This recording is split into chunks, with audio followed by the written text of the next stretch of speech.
scenes from the film. I am sure hindi nyo napapanood itong dalawa, Ashton and Andres, di ba? Di pa. First time. So let's see. Well, let's see. Okay. Ngayon, eto po ang kauna-unahang pagkakataon, yes, na mapapanood ninyo ito. Kaya get ready to experience the magic and the chemistry of Andres Mulak and Ashton Olviga on the big screen. Here it is, the official scene drop of Minamahal, Isang Taang Bulaklak para kay Luna. Let's all watch this.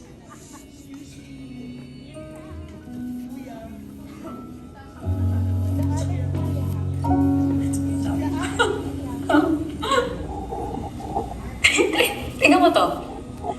Pati pag-iyak niya sa jowa niya, nakuha pa kuna ng 10 selfie.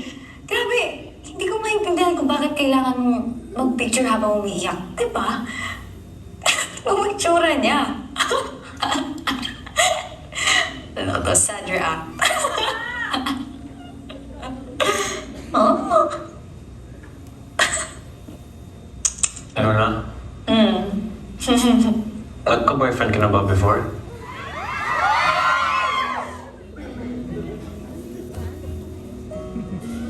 Iligawan mo ako?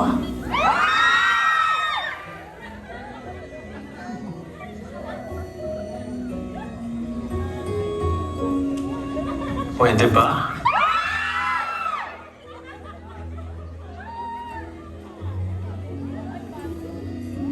Ligaw-ligaw pa? Ka-dare-dare? Lain na agad.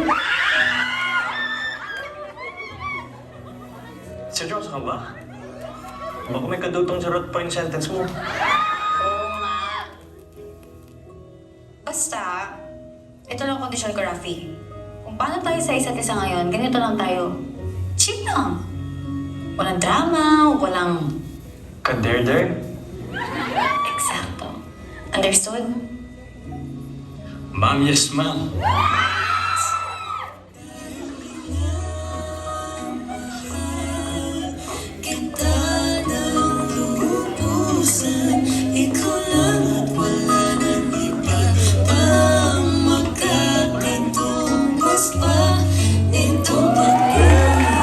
Ladies and gentlemen, wow!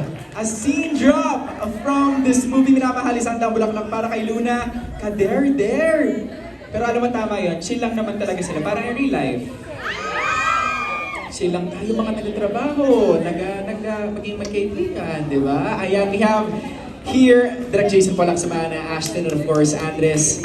Wow, alam ko napakaraming nangyari sa utak at puso nyo ngayon. But now is the best time para marinig namin kung ano ba yung tumatakbo dyan sa kaloob-looban ninyo. Now, here are a few reminders for the press for our Q&A session. We will be limiting to 2 questions lamang po per press. And that includes your follow-up question for us to accommodate everybody. Please refrain from asking insensitive, offensive, and personal questions. Of course, we all know that. We will only entertain questions related to the film. All right, are you guys ready? Are you Yes. guys, Andres and Ashton, are you guys ready? Yes. Everyone Direk, ready? eto na. Simulan na natin to. I'm super excited for this. Simulan na natin. Let's call in the first on the list from Abante, Sir Jun Lalin. Hello, yeah. Good afternoon. Yeah. Hi, Direk. Yeah. Good afternoon. Astin, Andres. Yan. Ang bongga, no? Para kami nasa wedding reception. Nakagulat po, no? At ang bongga ng mga fans na talagang nagre-request sila ng kiss. Nagagaling sila ng baso at saka ng mga di ba talagang pinapatunog nila. Ayan, pinapatunog nila ulit. Ako, parang lumalakas. Oo. Wala ba kayong balak pagbigyan? Oo. Grabe, oo. Hindi naman ka-dare-dare daw eh. Oo. Hindi, ang sweet, ang nakakakilig, di ba? Oo. Wala kayong balak pagbigyan. Yan, inuulit ko. Kailangan nyo panoorin yung movie. Ah? Abangan nyo yung movie. So, merong kissing scene? To be announced. Parang nabigla yata si Andres at saka si Astin sa sinabi nila. Parang natigilan sila. Direct, secret ba yung kissing scene? Kasi wala rin kami nakita doon sa mga naunang teaser. Parang wala. Wink. Bakit parang hindi ka sigurado? Direct, ikaw nag-direct. Kailan panoorin, syempre para makita. Pero Dili na lang ako mag-talk. So, kailangan talaga, ngayon ba available ang tickets? September 24 Yes, siya. tickets di ba are now parang available. may nabasa ako may nakita ako nagbibilihan na raw ang mga fans ng ticket. Ang bongga, di ba? Opo. Oo. Tapos, nag-a-announce din ng Viva na may screening abroad. Tuloy ba, Direk? Tuloy po sa US, Canada, and Oh. Middle East. Oo, ang mismong mga fans daw ng ni Ashton at Andres ang naglalakad, umaayos, no, ng mga black screening abroad. Tama?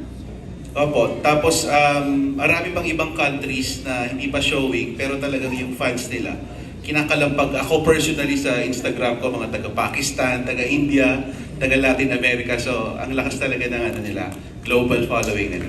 Oo. Ang bongga rin kasi talagang nagawa sila ng Viva One, di ba? Oo.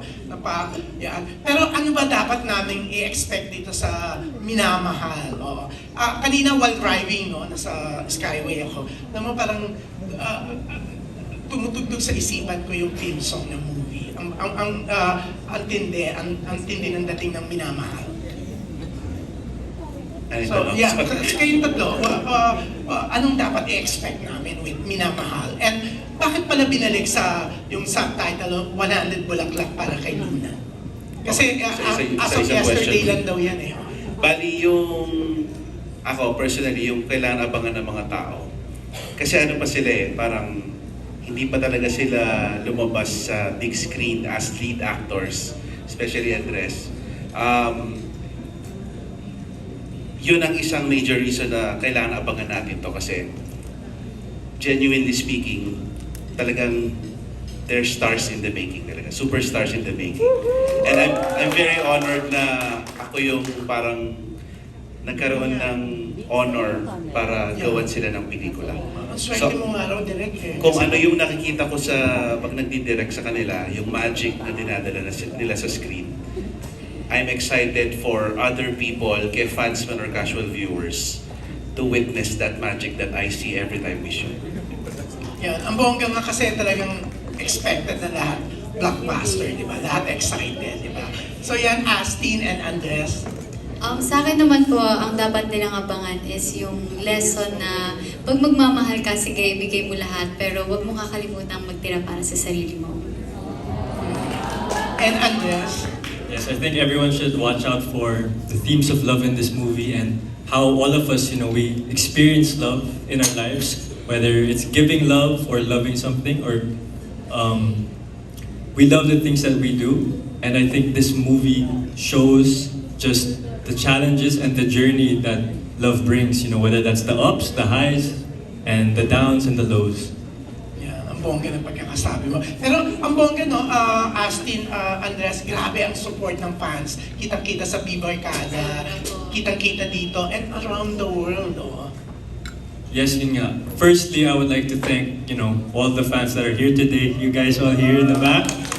Thank you, keepers. Thank you so much. I'd also like to thank the fans internationally that have supported us and continue to support us along this journey.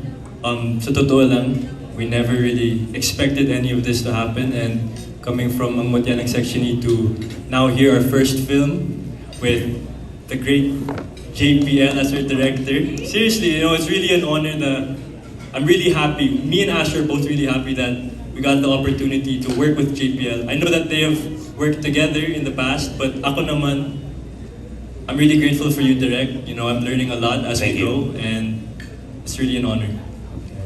Yeah, worldwide, ipapalabas, no? You guys going abroad to attend the screenings? Why not? Diba? May nakaschedule na ba? Pwede ko ba sabihin, or?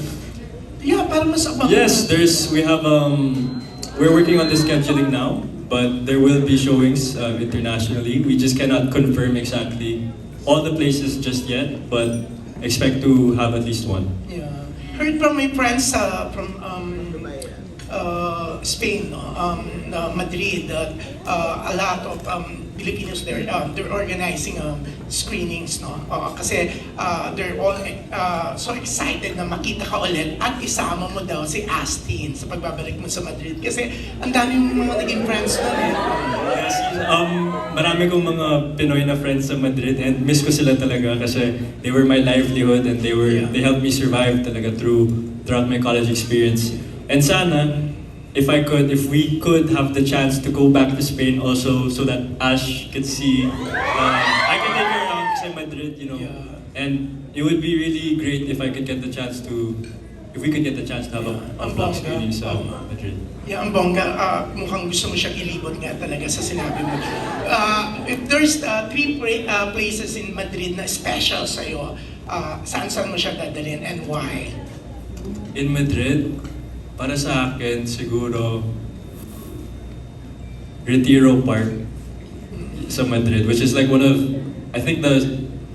it's the most famous park in Madrid. Yeah, and malaki niya, no? Yes, very beautiful park. Oh, napagod ako sa kakalibot, di ba? Nakapunta ka na ba? Oo, yeah. Ang ganda, di ba? It's very nice. Yeah, where else? Yeah. Retiro Park. Ano pa? I'll bring her sa Sunan University ko para makita niya. And one more, and why?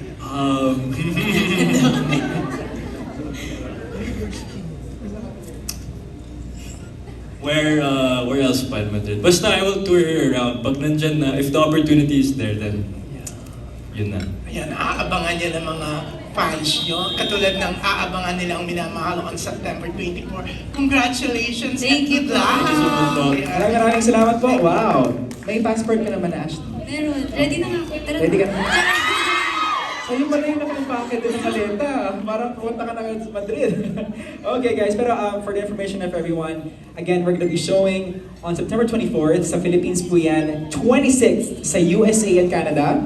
Of course, sa Middle East, coming soon pa yan to be announced. And of course, sa ibang bansa pa, lahat yan to be announced. Again, 24 Philippines, 26 po sa USA and Canada. There we go. You guys are global force. Grabe.